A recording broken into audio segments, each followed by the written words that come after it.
Visi mes norime jaustis gerai, būti sveiki, tačiau tam, kad jaustis gerai, mums reikia judėti, sveikai maitintis, būti socialiai aktyviems. Žmonės, kurie turi klausos sutrikimus, nuo aplinkinių užsisklendžia. Jie nustoja socialiai būti aktyvūs. Todėl mes šiandien atvykome į Opera klausos centrą ir kalbamės su specialistais apie tai, kaip galima spręsti šią problemą. Sveiko gyvenimo tendencijos ir domėjimasis savo sveikata iš tikrųjų neaplenkė ir klausos srities. Ypač juntamas teigiamas pokytis valstybinėms ligonių kasoms pradėjus kompensuoti 2 klausos aparatus suaugusiems.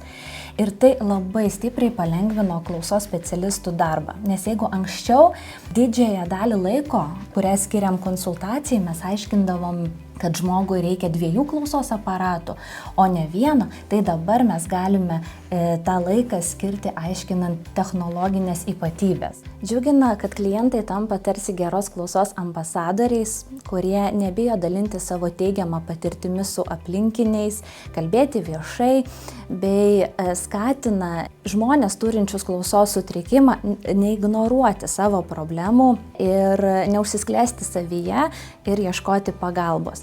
Ir pastebime, kad tokie teigiami atsiliepimai tikrai labai veikia visuomenę ir griauna įsisenėjusias stigmas. Na kaip įdomu, būtų net ir man asmeniškai įdomu sutikti tokį ambasadorių, kuris papasakotų viską taip, kaip yra išties.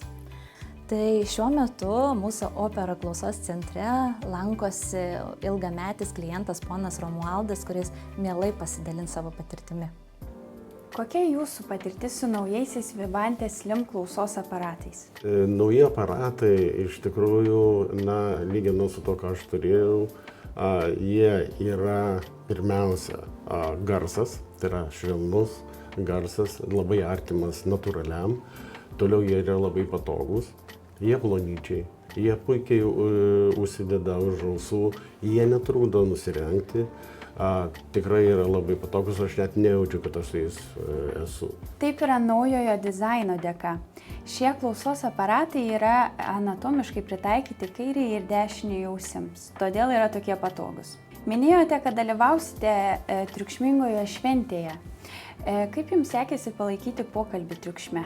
Su triukšmu tikrai buvau nustebęs, nes Aš muziką taip puikiai girdėjau, kad aš tikrai senokai to nebuvau girdėjęs. Bendraujant, iš tikrųjų, ką padaro aparatai, tai jie tą triukšmą sumažina ir aš labai gerai galiu bendrauti su kolega, kuris yra šalia. O kokį pokytį jaučiate darbe?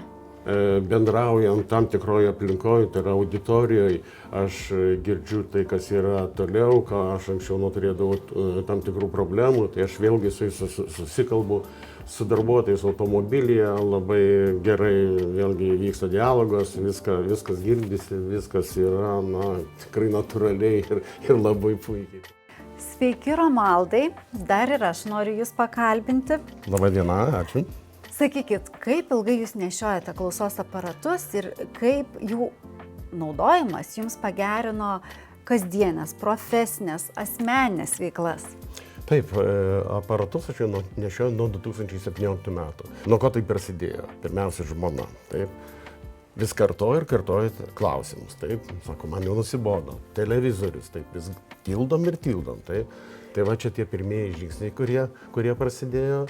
Toliau, aišku, darbas. Ir kadangi tenka vesti mokymus, tai darbe iš tikrųjų auditorija didelė, žmonių yra nemažai, užduoda klausimus, aš jų nebegirdžiu. Taip, tai yra pavojus, kad su mano darbais gali būti negerai. Draugų kompanijai irgi nebėra tos problemos, kad, sakykime, jie kartotų man vėlgi tos pačius klausimus, arba galų gale iš vis su manim nebendrautų. Kaip suprantu, Jūsų gyvenimo kokybė išties pagerėjo. Tai ką Jūs galėtumėte parekomenduoti tiems žmonėms, kurie dar abejoja, galbūt bijo, galbūt galvoja, kad klausos aparatai gyvenimo kokybės nepagerins, jie neveikia, yra nepatogus.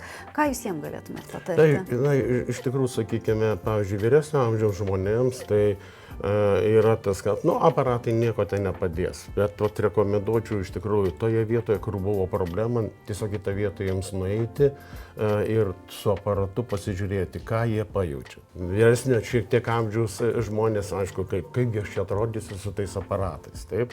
Na tai aš juos nešioju. Aš net nematau, žinokit. Jų net nesimatot, kaip ir sakau, kad aš noriu normalaus gyvenimo, normaliai su visais bendrauti ir turėti tai, ką turi visi. Gera klausa yra neatsiejama nuo mūsų gyvenimo kokybės. Todėl aš visus kviečiu, taip pat kaip ir Romualdas, tikrinti sveikatą, tikrintis klausą ir keisti stigmas technologijomis.